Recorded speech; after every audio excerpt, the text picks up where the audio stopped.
And following from that, like, what is the correct thinking process when you play chess? First of all, you probably know that you should look for forcing moves. The tactical part of chess, goes first. And secondly, in your thinking process, it'd be very good to pay attention to the opponent's ideas. That gets quite a high place in the thinking process, and that, in fact, goes ahead of your own ideas. So, your sort of piece improvements, your plans, all of that goes after you sort of factored in what your opponent wants to do. Okay, so having said that, let me stretch out this board and let's see, make sure this works. There we go. We're going to start with this game. So I played this last year in a rapid tournament at the Marshall Chess Club called the Tuesday Night Masters. I was white. You can see the ready opening. It's something that I learned a few years ago and added into my repertoire. It's quite popular these days. Oops, what happened here?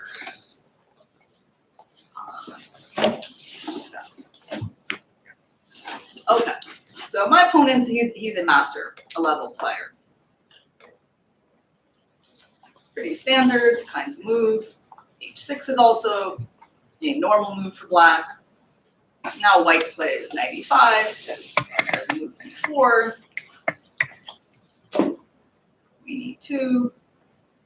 My opponent, when he plays the move knight d7, you can already sort of see what he's planning, right? He wants to trade some pieces like that. And I have to decide, should I play e5? Should I trade? Trading doesn't look like very interesting. So I played this move, figuring that it would be useful for me anyway if I got to play e5. He plays rook e8, and this move kind of shows that he's interested in playing e5 himself. So it was definitely time to play this move, and I figured, well, he played rook e8, not very useful in this position, while the move d4 has been more productive for white, and c4.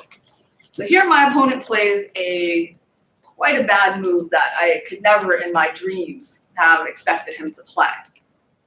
That move is pawn takes pawn. So kind of obviously a very bad looking move, right? Just giving up the space in the center like that to white. In terms of what black should have played, I mean, I suppose he was afraid of things like c5, and white does have kind of a lot of space. But black can do something like a5. It's not the easiest kind of moves to play, right? I mean, this position is a position where black has to definitely show a lot of patience, and there's not going to be a lot of action for a while, So this is a suggestion of the computer, like a5 and queen d6 at some point, maybe a4, get some counter.